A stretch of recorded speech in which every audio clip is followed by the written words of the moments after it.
The mouse like thing that is his face. ये थे वो शब्द जो थलापति विजय की डेब्यूट फिल्म के साथ एक आर्टिकल में लिखे गए थे। और एक वो वक्त था 1992 का, और एक आज का वक्त है जब ये इंसान किसी पहचान का मोहताज नहीं।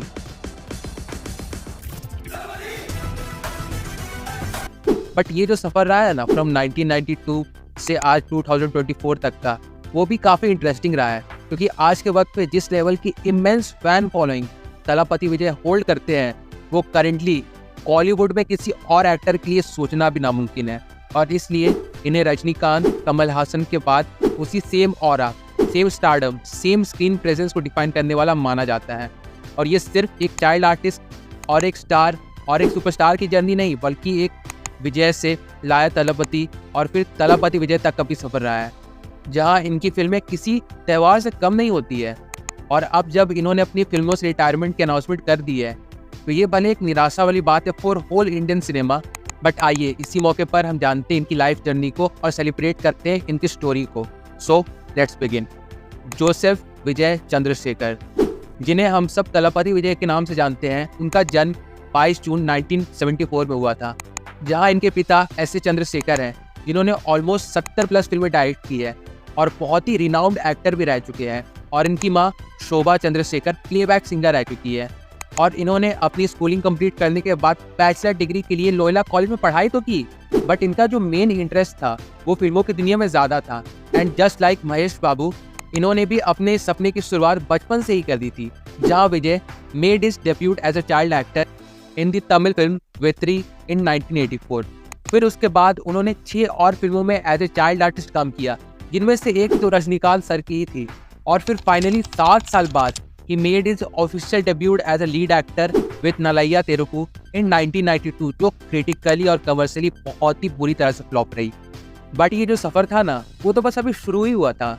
फिर इस फेलियर के बाद आई सेंतुरापंदी, रसीगन, देवा, राजीवन पेरेवलिया, सारी की सारी हिट फिल्में रही, जहां इनमें से हर एक फिल्म के साथ एक अपना ही खास किस्सा जुड़ा हुआ है।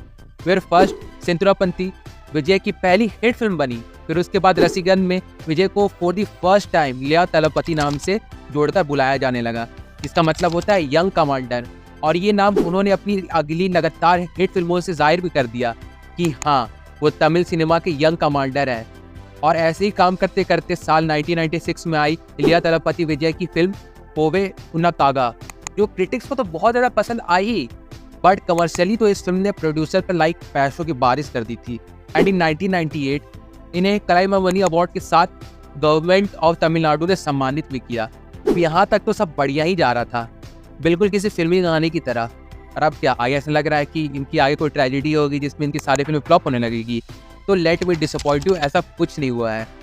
बल्कि 2004 में गिरी नाम की एक फिल्म आई, जिसने तमिल इंडस्ट्री के इतिहास में अपना नाम हमेशा हमेशा के लिए अमर कर दिया, क्योंकि ये पहली तमिल फिल्म बनी जिसने उस वक्त पे यानी 2004 में 50 करोड़ का कलेक्शन निकाला था। एंड अगेन इसके बाद तिरुपति और पोखरी के साथ ये सफर बस चलता ही गया और वो हिट के बाद एक हिट फिल्म में डिलीवर करते गए। अब यहाँ तक इन्हें इलिया थलापति नाम से जाना जा रहा था, but now it's about time कि इस जर्नी को अगले मुकाम तक पहुँचाया जाए। और इसी मुकाम तक पहुँचाने के लिए एंट्री हुई सुपरस्टार डायरेक्टर एटली की, जिन्होंने इलिया थलापति के साथ मिलकर डिसाइड किया कि वो अब उनकी नेक्स्ट फिल्म त्रिशाल के पोस्टर में विजय को अब थलापति विजय के नाम से लॉन्च करेंगे। और जिस दिन ये पोस्टर रिलीज हुआ ना, उस दिन पूरे तमिलनाडु में मानो एक कार्निवल लग गया। His fan started celebrating this as the biggest event of their life. और अब आज हाल तो ये है कि थलापति विजय की हर फिल्म आराम से 200 से 300 करोड़ का कलेक्शन निकाल लेती है। और फिल्में तो अब इन्हें ध्यान में रखकर लिखी जाती है जिनमें ये स्टार करने वाले हैं। अब मुझे कोई बताए इससे बड़ा अचीवमेंट एक सुपरस्टार के लिए और क्या हो सकता है।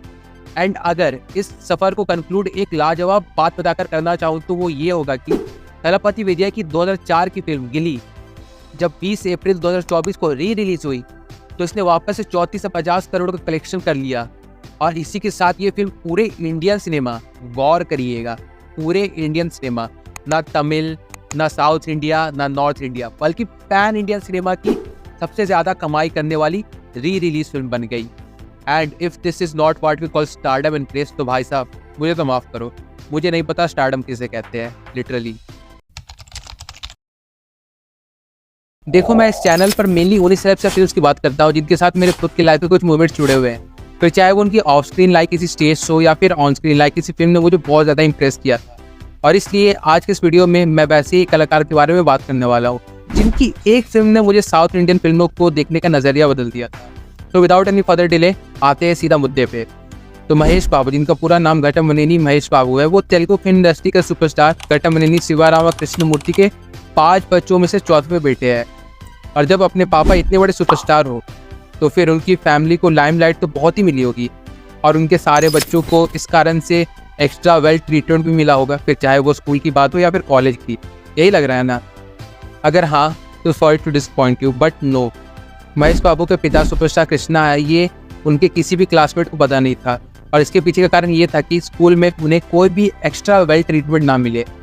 और उसी का ये रिजल्ट है कि even after delivering such huge hits, even after acquiring the status of superstar and even after having a net worth of more than 300 crores, Mahesh बाबू ने अपने सर पर कभी स्टारडम को या उसके सक्सेस को कभी चढ़ने नहीं दिया।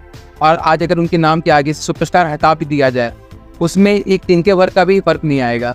और ऐसा इसलिए क्योंकि जैसी हेल्पिंग नेचर वाले रोल उन्होंने बहुत सारी फिल्मों में निभाए अपने, ठीक उसी तरह वो बहुत ही चैरिटेबल वर्क्स में भी इन्वॉल्व रहते हैं, वो भी ऑफ स्क्रीन, जिसमें सबसे नोटेबल काम रहा है बहुत से ज़रूरतमंदों की हार्ट सर्जरीज करवाने में। और इन हार्ट सर्जरीज की संख्या 1000, 1500, 2000 नहीं बल्कि 3000 है। And apart from this noble work, इन्होंने और भी बहुत सारे चैरिटेबल वर्क्स किए, but as a anonymous donor, so उनके रिकॉर्ड पब्लिकली बहुत अवेलेबल नहीं है। पर चलो, ये तो हो गई उनके पर्सनल लाइफ से जुड़ी हुई कुछ बातें। और जैसा हम जानते हैं, इस चैनल पर मैं मोस्टली स्टार्स के फिल्म या उनके एंटरटेनमेंट रिलेटेड ही चीज़ों पर बात करता हूँ, तो यहाँ हम कैसे पीछे रह सकते हैं। So now let's continue. तो like many other star kid, उन्होंने भी अपने फिल्म करियर की शुरुआत लाइक बचपन में ही कर दी थी, जहाँ उनकी सबसे पहली फिल्म बनी नीड़ा इन 1979। और फिर इसके बाद उन्होंने 1983 से 1990 तक 8 और फिल्मों में एज अ चाइल्ड आर्टिस्ट काम किया। और देखते ही देखते वो एक चाइल्ड सुपरस्टार भी बन गए। और अगर सोचो कि महेश बाबू की जगह अपनी लाइफ ऐसी हो जाती तो हम तो पढ़ाई छोड़कर इसी में मस्त सेट हो जाते और इतना फेम कमाने के बाद कौन साला करे पढ़ाई। बट नो, महेश बाबू के साथ ऐसा कुछ नहीं था, क्योंकि सबसे पहले तो वो अपनी फिल्मों की shooting under the supervision of his father ही करते थे। और उसके बाद उन्हें ही इन सारी फिल्मों की शूटिंग करने का मौका अपने समर हॉलीडेज में ही मिलता था। जिस उम्र में हम सब अपने नानी घर जाते थे, उस उम्र में महेश बाबू अपने टैलेंट को एक्सपैंड कर रहे थे। और इसी तरह से 1990 में अन्ना थमाडू में अपनी आखिरी अपीयरेंस देने के बाद उन्होंने अपना पूरा फोकस पढ़ाई पर कर लिया और फिर अपनी ग्रेजुएशन बैचलर ऑफ कॉमर्स की डिग्री लेकर लोयोला कॉलेज चेन्नई से कंप्लीट की। अब यहाँ तक महेश बाबू की ज़िंदगी का एक फेज कंप्लीट हो गया, जिसमें उन्होंने हम्बलनेस, फेम, एजुकेशन सारी चीज़ें सिमटा दी। और ठीक जैसे फिल्मों के फर्स्ट हाफ में इंटरवल के बाद सेकेंड हाफ शुरू होता है, ठीक वैसे ही महेश बाबू के सुपरस्टार महेश बाबू बनने का भी फेज इसी वक्त में छुपा हुआ था। And when the Telugu film industry was waiting for the rise of a new superstar, ठीक उसी वक्त सिनेमा की दुनिया में एंट्री हुई घटमनेनी महेश बाबू की with his commercial successful film Raja कुमारुडू in 1999, जिसमें सरप्राइजिंगली उनके साथ देखी गई बॉलीवुड की ज़ारा प्रीति जिंटा। और ये वही फिल्म थी जिसे हमने हिंदी डब में थी प्रिंस के नाम से अनगिनत बार एंजॉय किया है टेलीविजन पर। और फिर इसके बाद उन्होंने साल 2000 में 2 फिल्में की, एक थी युवराजू और दूसरी थी वंशी, जिसमें युवराजू एक अगेन सक्सेस साबित हुई और उनकी दूसरी फिल्म एक फ्लॉप साबित हुई। पर कोई बात नहीं, क्योंकि नेक्स्ट साल यानी 2001 में उन्होंने मुरारी नाम से एक super natural but family drama film की। एंड ये फिल्म गेस व्हाट, एक सुपर हिट भी नहीं बल्कि ब्लॉकबस्टर डिक्लेयर कर दी गई एट द बॉक्स ऑफिस। और इसके बाद उन्होंने तुझे ऐसे पीछे छोड़कर कभी देखा ही नहीं। और साल 2002 से 2007 तक 10 फिल्में डिलीवर की, जिसमें से 6 कमर्शियली सक्सेसफुल रही। और सिर्फ कमर्शियल सक्सेसफुल नहीं, इनमें से ओकाडू, अथाडू और पोखरी सुपर हिट और ब्लॉकबस्टर रही। और पोखरी को कैसे भूल सकता है कोई? भूल तो नहीं गए हमें।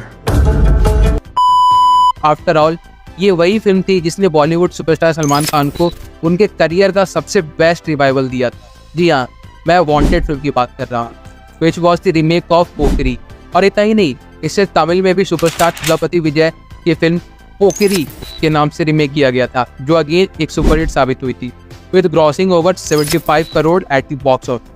अब जब तेलुगु सिनेमा में महेश बाबू सुपरस्टार बन चुके थे और जहां वापस से पब्लिक उनकी नेक्स्ट फिल्म का इंतजार कर रही थी, तो वहीं दूसरी तरफ उनके पर्सनल लाइफ में बहुत सी डिस्टर्बेंस होने के चलते उन्होंने 3 साल का ऑलमोस्ट गैप ले लिया और फिर इसके बाद उन्होंने कमबैक किया बट इन 2010 विथ इस फिल्म अतिथि। बट सैडली वो फिल्म चली नहीं। बट ये कोई सैड एंडिंग नहीं है क्योंकि जस्ट नेक्स्ट साल यानी 2011 में उन्होंने दोगाडू नाम की एक फिल्म की जो सुकुमार ने डायरेक्ट की थी और गेस व्हाट, वो फिल्म एक ब्लॉकबस्टर साबित हुई और वो भी ऐसी वैसी नहीं, बहुत बड़ी ब्लॉकबस्टर। मैं आपको आगे बताता हूँ। फर्स्ट ऑफ ऑल ये फिल्म तेलुगु सिनेमा के हिस्ट्री की one of the biggest hit में आज भी गिनी जाती है और इसका कारण है इसका बजट और बॉक्स ऑफिस कलेक्शन के बीच का बहुत गहरा अंतर, जिसमें 35 करोड़ की लागत से बनी इस फिल्म ने 121 करोड़ का कलेक्शन निकाला था।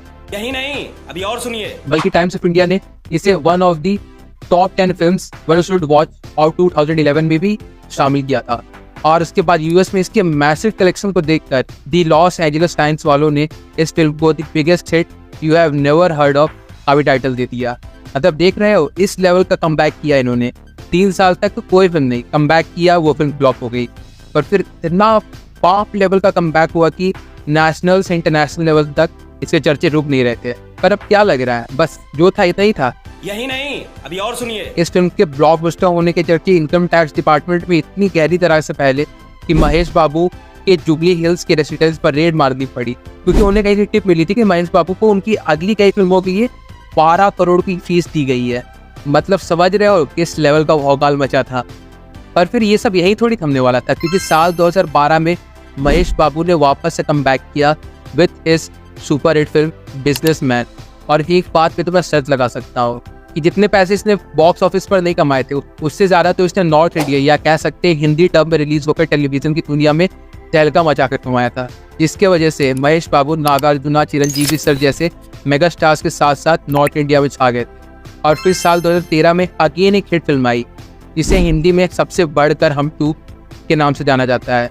और इस वीडियो के स्टार्टिंग में मैंने जो बात कही थी कि मैं इस चैनल पर मेनली उन्हीं फिल्म्स या सेलेब्स की बात करता हूँ जिनके साथ मेरे खुद के लाइफ के कुछ मोमेंट जुड़े हुए हैं, तो उन्हीं कुछ फिल्मों में से एक फिल्म है ये।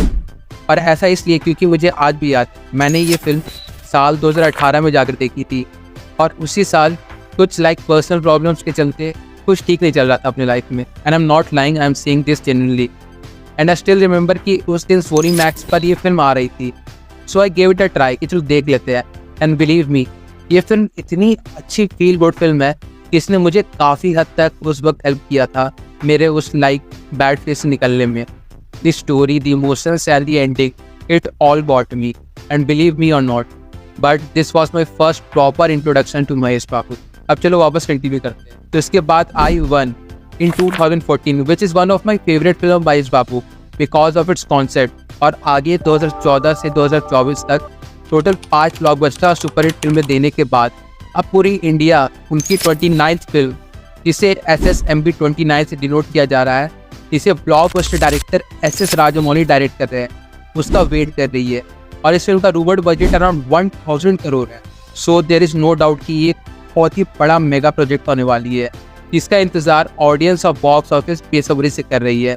एंड आई एम 100% श्योर ये फिल्म सुपरस्टार महेश बाबू को पैन इंडिया के लेवल पे एक मेगा स्टार बनाकर ही छोड़ेगी। So let's just wait and watch because the king is about to arrive.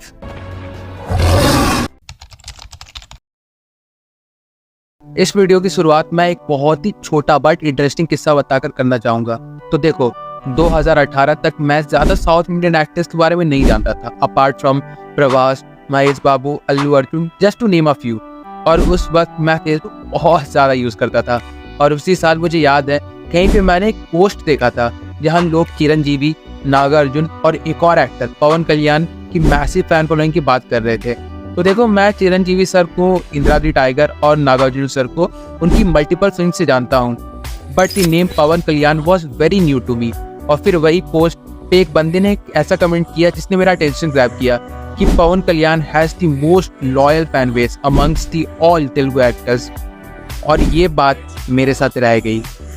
मतलब इस छोटे से चीज़ को बीतते हुए आज 6 साल से ज़्यादा का वक्त बीत चुका है, but still this incident remained with me.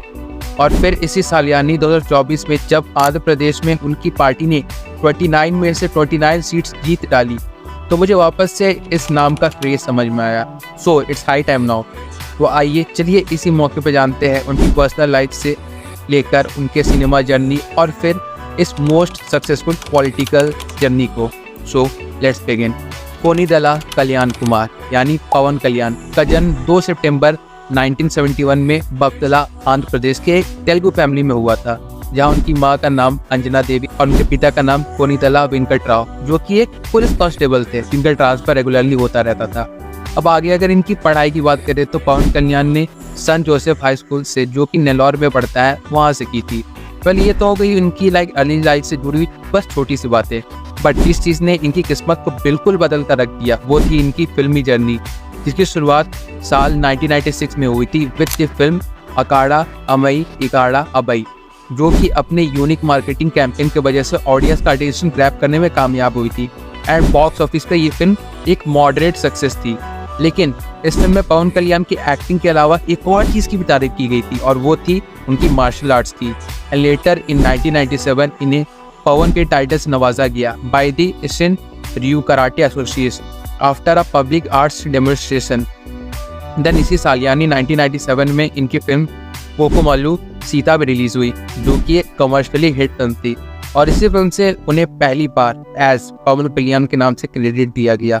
Then next year 1998 ये वही साल था जब उन्हें पावर स्टार के नाम से नवाजा गया इन द फिल्म सुस्वागतम, जो कमर्शियली तो सुपर हिट रही ही, बट इसके अलावा उनकी परफॉर्मेंस को भी बहुत ज़्यादा प्रेस किया गया। फिर इसके बाद पुली प्रेमा इन 1998 जिसे नेशनल अवार्ड भी मिला for best feature film in Telugu.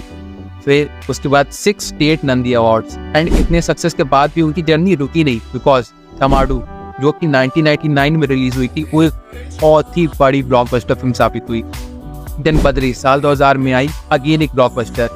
Then 2001 में आई खुशी, फिर से एक ब्लॉकबस्टर। और उसके साथ साथ ये फिल्म की हाईएस्ट क्रॉसिंग तेलुगु फिल्म की लिस्ट में टॉप पे आ गई। और इसी के साथ लगातार 4 ब्लॉकबस्टर थोली प्रेमा, थमाडू, बद्री, खुशी के साथ उनकी यूथ के बीच एक कल्ट स्टेटस बन गई। He became a youth icon, trendsetter in action sequences, style and fashion. And इसी की वजह से साल 2001 में उन्हें पेप्सी का ब्रांड एम्बेसडर भी बना दिया गया। लेकिन इसके बाद पवन कल्याण की लाइफ में भी वो फेज आया जिससे एक सक्सेसफुल एक्टर गुजरता ही गुजरता है। Yes, you guessed it right, the downfall. और इसकी शुरुआत हुई विद द फिल्म जॉनी इन 2003, जो कि एक फ्लॉप फिल्म थी, बट स्टिल उसके theatrical distribution rights huge 21 crore में बेचे गए थे। फिर साल 2004 में आई गुदुम्बर शंकर, एक एवरेज। 2005 में आई पालू, अगेन एक एवरेज। 2006 में आई वनाग्रम, फ्लॉप। और इसी साल आई एक और फिल्म अनावरम, वो भी एक अबव एवरेज तक ही का टैग ले पाई। पर ये जो एवरेज और फ्लॉप का सिलसिला था ना, वो बस यहाँ पे आके थोड़ा देर के लिए थमा, क्योंकि साल 2008 में पवन कल्याण ने फिल्म जलसा से इतना ग्रैंड कमबैक किया कि रिकॉर्ड्स तो बस बनते गए और टूटते गए। जैसे Jalsa set multiple box office records on its opening day, including the highest first day collection for a Telugu film and the highest for any south Indian film in a single state. And it also became the highest crossing Telugu film of 2008। But then फिर इसके बाद आई पुली इन 2010 and 3 March and पंजा इन 2011, जो कि इधर disaster या फिर average रही। लेकिन जो भी डाउनफॉल था ना, वो बस यहीं तक था, बिकॉज साल 2012 में उनका ग्रैंड कमबैक हुआ again with blockbuster hit Gabbar Singh, a remake of Dabangg. फिर 2012 में आई कैमरामैन गंगाटू राम बाबू, जो कि एक हिट थी। और फिर 2013 में आई आतारिंतिकी दरेरी, सुपर ब्लॉकबस्टर, जो कि हाईएस्ट क्रॉसिंग तेलुगु फिल्म बनी, सरपासिंग मगधीरा। वेल, ये 2013 वो आखिरी साल था जब पवन कल्याण ने अपना पूरा फोकस अपनी फिल्मी करियर पर रखा था, क्योंकि 2014 में उन्होंने अपनी पॉलिटिकल करियर की शुरुआत की with his Janasena party, where 1 साल के गैप के बाद उनकी फिल्म गोपाला गोपाला रिलीज हुई, आज सुपर हिट। भाई यहाँ तक तो उनकी फिल्मी करियर और साथ में पॉलिटिकल करियर मैनेजेबल लग रही थी। लेकिन फिर आई फिल्म सरदार गब्बर सिंह, जो कि बॉक्स ऑफिस पे फिट गई। फिर उसके बाद काटमा रायोडू इन 2017, अग्निया थवासी इन 2018 पवन कल्याण की करियर की मेजर लेट डाउन रही, जिसके बाद उन्होंने फिल्म से हटकर अपना पॉलिटिकल करियर पे फोकस शुरू किया। And January 2018 he officially retired from the film industry. And जो मैंने इस वीडियो के स्टार्टिंग में एक किस्सा सुनाया था ना, वो भी साल 2018 ही का था, मतलब उनके रिटायरमेंट के बाद का। एंड फ्रैंकली स्पीकिंग ये तो सच है कि इतने सालों की मेहनत से बनाई गई फैन बेस आज सच में unfathomable, fiercely loyal and cult following का टैग तो डिजर्व करती है।